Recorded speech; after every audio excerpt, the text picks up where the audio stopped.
Hi everyone, I'm Catherine with GraCee Designs, and this is Mornings with GraCee.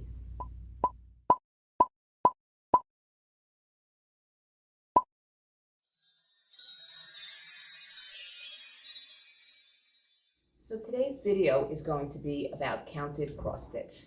It's fun, it's easy, and today I'm going to show you the basics. The counted cross stitch kit comes with everything you see here. Most kits will have these items: the chart, the floss, a needle, the fabric, a floss card, and a finished picture. You will also need a small scissor and a marking pencil or highlighter. The first thing I'm going to show you is the fabric. I have a 14 count Aida and 11 count. 14 count is actually smaller than the 11 count. What this means is there is 14 boxes where you're going to make your stitches to the inch, or 11 boxes to the inch to make your stitch. I'm going to be using the 11 count for the video. Next, we will have to separate our floss. This comes in a little wound bundle with enough thread for the entire project. The DMC floss comes with 6 strands, and we first separate them completely because a lot of times there's a lot of close shades in a kit. This one is not too bad, but when you get into the larger kits, some of the shades are so close you really have to have good lighting to see the change in color. So I'm speeding this up a little bit, laying them all out. And then we will place the threads on the floss card. So I have my colors laid out. There's, I believe, 7 colors in this kit. And we're going to attach it, one in each of the holes.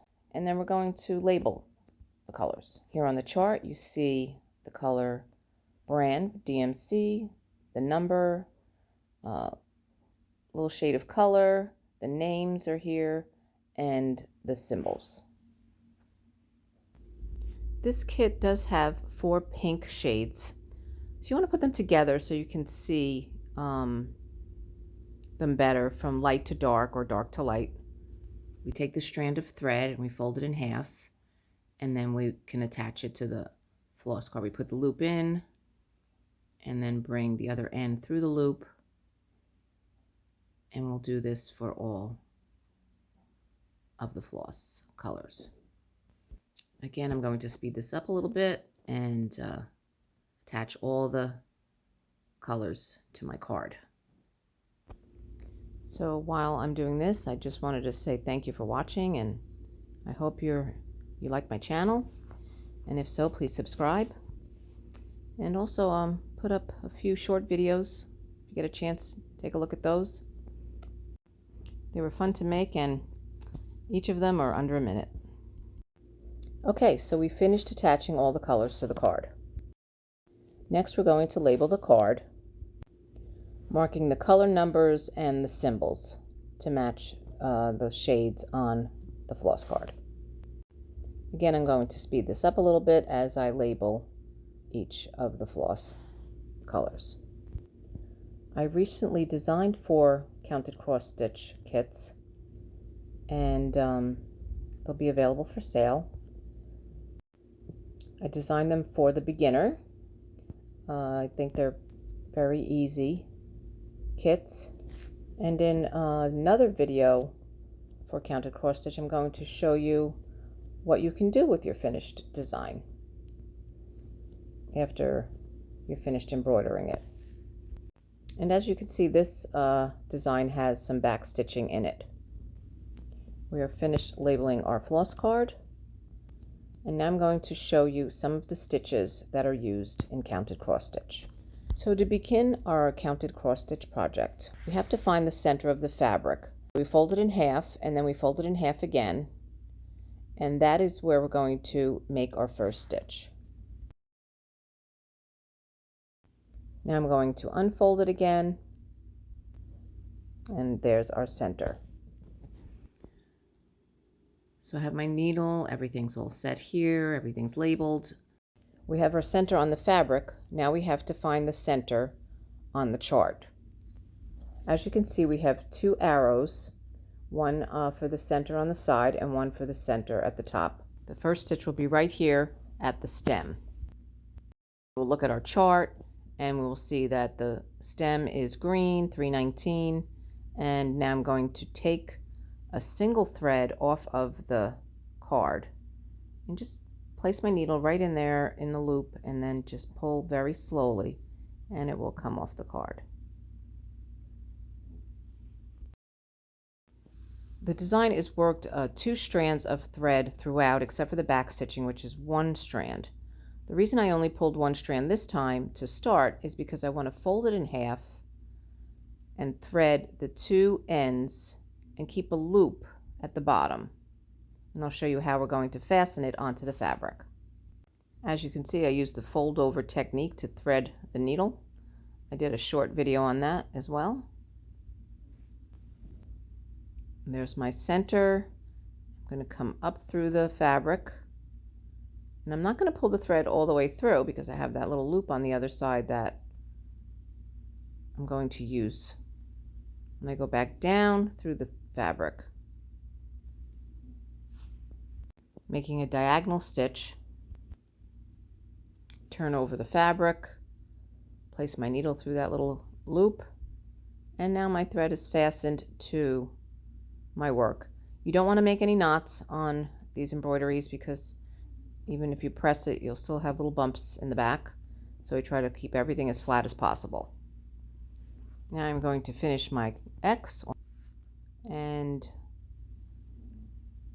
this is the stitch we're going to be using throughout the design.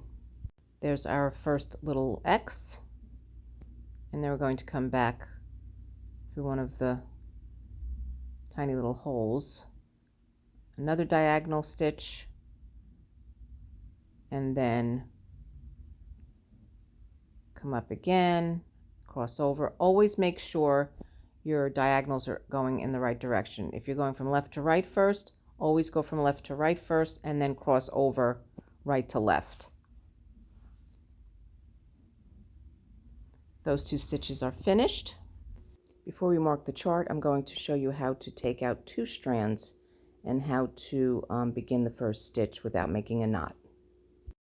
Again, use our needle to pull the 2 strands out of the thread.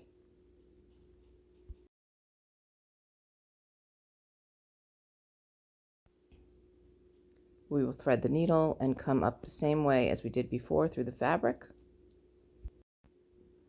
Again, when we come up through the fabric, we'll only pull halfway, go back down diagonally,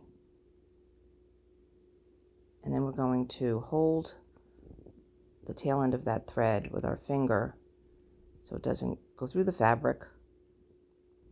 And then we will finish the stitch, do a couple stitches to anchor it. The key when starting the threads is to keep the back flat so when we press it out, it doesn't have any bumpy look on the design. Now I'll take my marking pencil and mark the 2 stitches that I have finished on the chart. As we complete a few stitches or a color, we will continue to mark our chart till finished. Next, I'm going to show you how to make the back stitch. You always do the back stitching last after all the X's are completed. So I come up through the fabric, and then I'm going to go from side to side. I'm not going to make a diagonal. Go through and then come back up, go back down and connect the 2 lines, and then come back up again. You can go up and down, or you can, curve it through the way I'm showing you here. There's 2 ways of doing the stitching. And that's your back stitch. I'm also going to show you the French knot. 3 of the kits that I designed do have the French knot as well. And they're a lot of fun to make.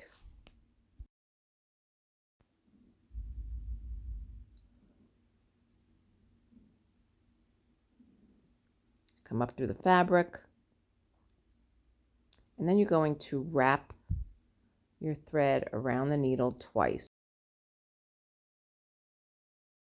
1, 2. Then you're going to go back down through the fabric, not in the same hole, but in the middle of that little box that you're working on.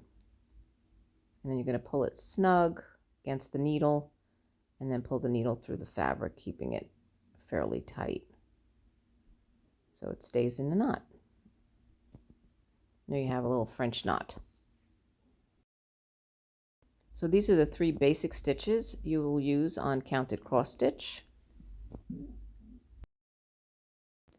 And the last thing I want to show you is how to end a thread. I did about 10 stitches here. I'm going to turn it over and we're just going to put our needle through some of the back of it, just enough to fasten it. Of course, we would embroider more stitches with this thread.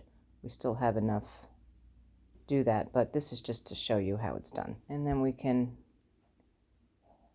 snip the excess thread and we're finished. And after all your work is completed, this is what you have. And this design, as you can see, has some back stitching. The Easy Pink Tulip. This is the Easy White Daisy. This has some French knots in it. And now we've gone over some of the basics of counted cross stitch. So I hope you enjoyed this video. Please remember to subscribe, like, comment, and share GraCee Designs, and join me next time on Mornings with GraCee.